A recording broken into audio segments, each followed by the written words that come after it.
TB जांच के लिए खतरनाक बीमारी है जी। अबाउट टीबी है तो जांच जल्दी कराओ। सब बीमारी का अलग अलग लेवल होता है जांच करने। एक विद्यार्थी था, डेली आके हमारा खड़े सामने से डाउट पूछता था। टीबी मरीज में होता है ना, एक दूसरे को दे सकता है। टीबी जांच जब कराना होगा तो सुबह सुबह जो बलगम निकलेगा ना, जितने सर्विस सेक्टर होते हैं उसमें रेवेन्यू से प्रॉफिट ज्यादा हो। सर्विस सेक्टर में आपको कुछ चीजें बना के नहीं देनी है। सर्विस सेक्टर में चीजें बना के नहीं देनी। जैसे कोई डॉक्टर है, मान के चलिए उसने 50 मरीज देखा। कितने मरीज देखा? और एक मरीज से उसने 1000 रुपया फीस लिया, तो प्रतिदिन उसका इनकम कितना हुआ? 50। डॉक्टर का प्रतिदिन का इनकम कितना है? 50,000। समझ में आया? अब इसमें से दवाई लिखेगा। क्या लिखेगा?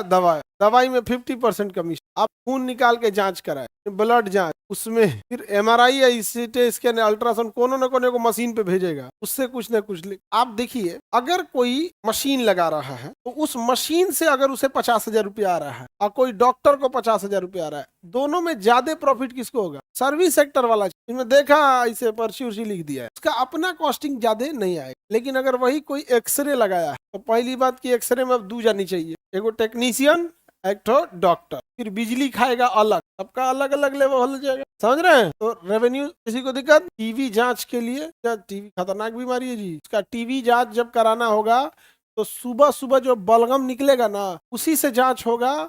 और आधा घंटा से ज्यादा का डिले नहीं होना चाहिए। मतलब जितना जल्दी जांच होगा तब। अदरवाइज में पता चला खाना पीना खा के बाद थूकिएगा तो उसमें पता चला कि उसमें उतना अच्छा क्लियर नहीं पता चला। एकदम भूखले एकदम जाके उधर अस्पताल में एकदम बुक करते जांच करा ली। सब बीमारी का अलग अलग लेवल होता है जांच करने का।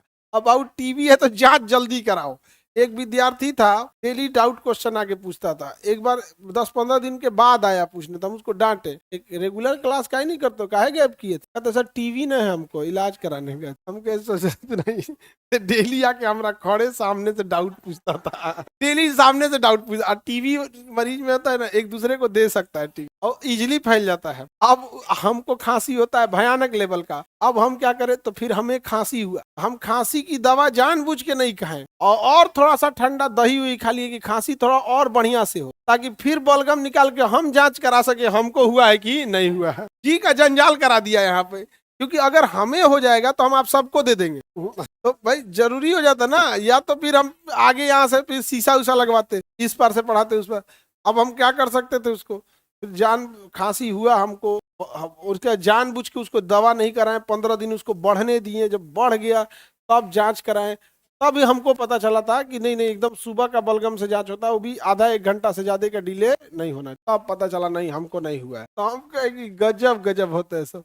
तो ये सब टाइप के जो कम्युनिकेबल डिजीज अगर आप लोग को है तो उसका इलाज जल्दी कराओ। इसके आसपास बैठा होगा, उसको क्या किया होगा? हम कहे कितना दिन से? सर 1-1.5 साल से। बड़ी लंबा होता है टीवी बीमारी, और उसकी इलाज बहुत लंबा चलता है। खराबी क्या होती है पता है? टीवी का दवाई लोग खाता है, कंट्रोल हो जाता है, छोड़ देता है, बहुत लंबा होता है टीवी का बीमारी, बहुत लंबा चलता है। आगे बढ़े, छोड़ दीजिएगा ना तनी सा जोरन भर का तो फिर फैल जाएगा। जैसे कैंसर कैसे होता है, तनी सा बच गया फिर हो जाएगा, उसी तरह टीवी है, थोड़ा सा बच गया ना, अब मौसम गड़ा फिर हो जाएगा।